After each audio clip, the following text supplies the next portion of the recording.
Hello mga palangga. So, ayun, patuloy pa rin ng mga NPA, mga makakaliwang grupo at mga bangag na gusto nilang patalsikin si Inday Sara imbis dito kay Bangag Jr. So mga kababayan, papakita lang natin sa inyo mga palangga etong report, okay, kay Inday Sara. Ayan, nakita ninyo yan.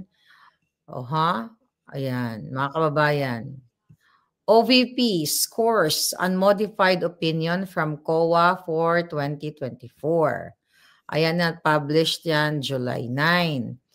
Ayan, the Office of the Vice President, OVP, has received an unmodified opinion from the Commission on Audit for the third consecutive year. Imagine mo, tuloy-tuloy, 3 consecutive year, mga kababayan.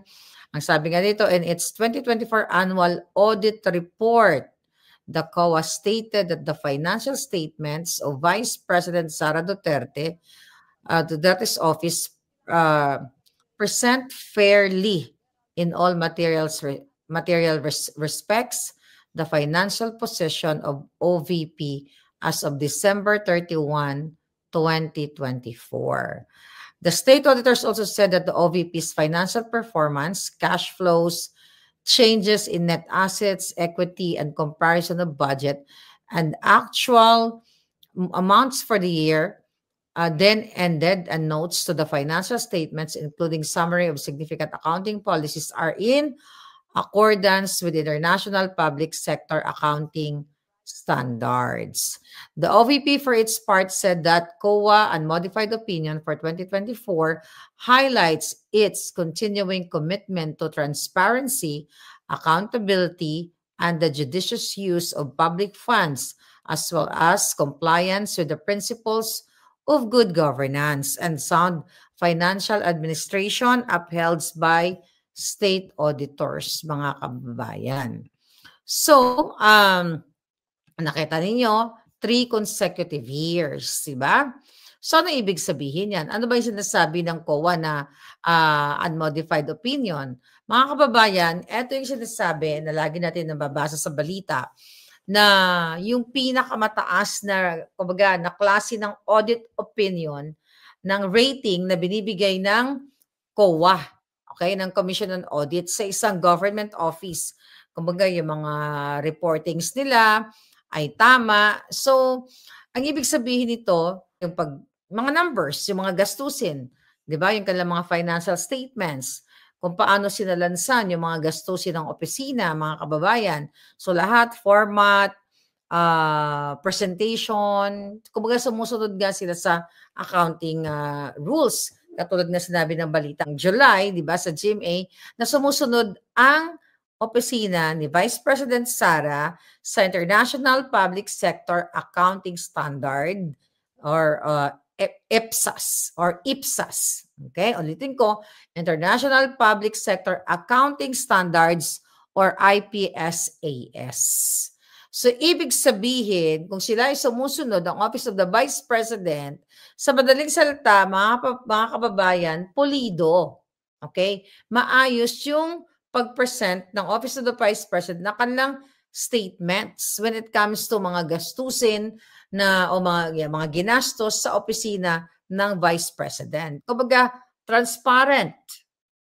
Sumunod sa tamang standard. Sumunod sa legal na tamang pag-submit nitong mga gastusin ng kanyang opisina. Pero bakit itong Bangag Administration at ang mga NPA mga kaliwa na nag-rally-rally, bakit si Sara ay ginigiit nila, okay, na nagnakaw, na ang tunay na nagnakaw ay si Bangag Jr. So ito kasi itong COA audit, binibase nga ito kung paano nila ginastos itong budget na yan, di ba? Like ngayon, for the next year, 800 million yung binigay kay Inday Sara sa opisina niya. So mga kababayan, pinapatunayan lamang ng Office of the Vice President na tama yung, sabi ko nga, pagsalansan ng mga expenses, okay? Yung mga records nila. Like yung nga, budget, cash flows, at kung ano-ano pa, di ba? So ngayon, mga palangga, kaya dapat makikita ito ng taong bayan. Kasi yung iba, walang alam, 'di ba? Iba binabayaran na nila para mag-rally diyan sa EDSA, alam mo 'yon? So wala silang nakitang discrepancy, ika nga.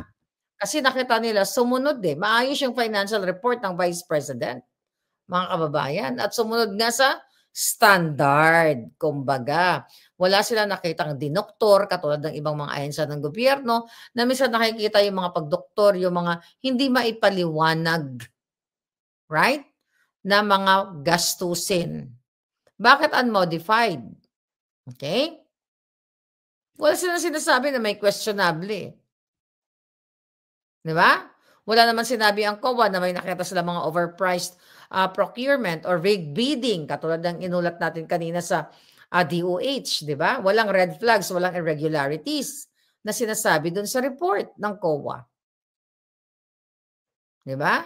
Ibig sabihin, wala silang nakitang red flag na, "O teka, may 50 billion na yung I mean budget ni Sara, or si Bangag, budget ni Bangag nawawala yung 20 billion, 30 billion, hindi nila maipaliwanag," ganyan, ganyan.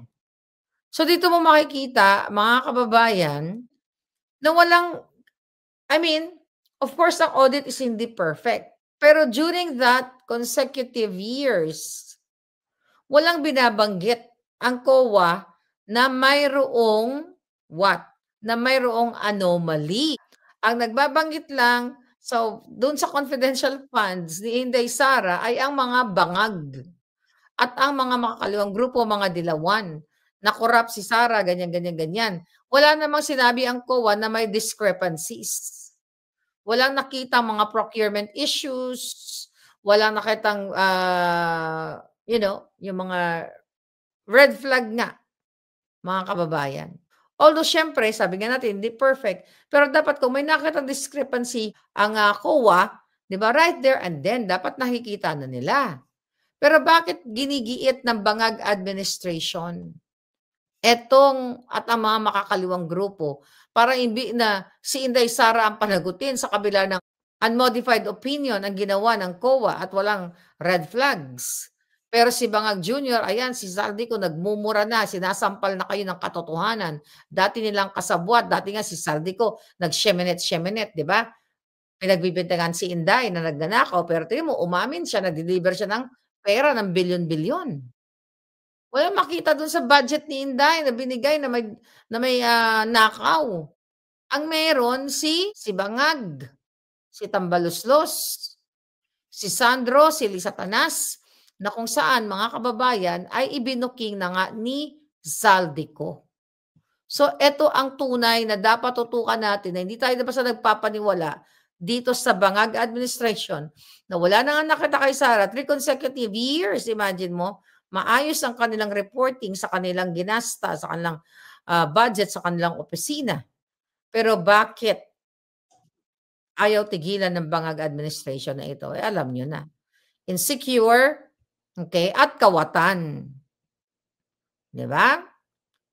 Hindi naman sinasabi na, unmodified opinion ay zero na, walang walang, irregularities. Pero ang ibig sabihin dapat sinabi na kaagad ng COA na, "O teka dito sa line na 'to may ganito, may discrepancy," 'di ba? Kaso wala naman. Dapat kung may nakita sila na ninakaw diyan, right there and then, mga kababayan, titirahin nila si Inday Sara. Pero bakit sila dun sa 125 million, okay, 2022, 'di ba? Bakit di sila umalis dun sa narrative nila? Kasi wala silang makita, mga kababayan. Kaya gano'n na lang ang ginagawa ng mga kaliwang grupo, ng mga kakampuwet, kakamping, kakampangit, lahat na kabangagan. Kasi wala silang masilip kay Inday Sara kundi yung walang kamatayang 125 million funds, confidential funds na 'yan. Pero yung confidential funds na bilyon-bilyon ng Bangag administration na hindi rin nila maipaliwanag, may budget insertion pa, may binuking pa si Zaldico, ayaw nilang pag-usapan at sinasabi na walang nanakaw si Bangag Jr., 'di ba? So nakikita niyo mga kababayan, kung anong klase ang gobyerno ni Bangag Jr. Ang gusto nilang gawin, pagbintangan si Sara sa kanilang pagnanakaw. Gusto patalsikin ng mga kaliwang grupo, patalsikin si Inday Sara. Kunyari, sinasabi na Marcos step up, Sara step down. Di ba naman mga ulol? Sabi nga natin kanina sa vlog natin, anong mahalaga? Ano yung malaki? Yung 50 billion and 26, actually 51, 26, 25 ni budget insertion ni Tambalusos ni Bangag, then 1.8 billion ni Satanas and 50 billion ni Sandro at iba pa. 'Di ba? So anyway, mga palangga, so yun lang, I hope magising-gising kayo. Hindi si Sara ang magnanakaw. Ang magnanakaw ang pamilyang Bangag, Adictus, Tambaluslos at ang mga kasabwat nila.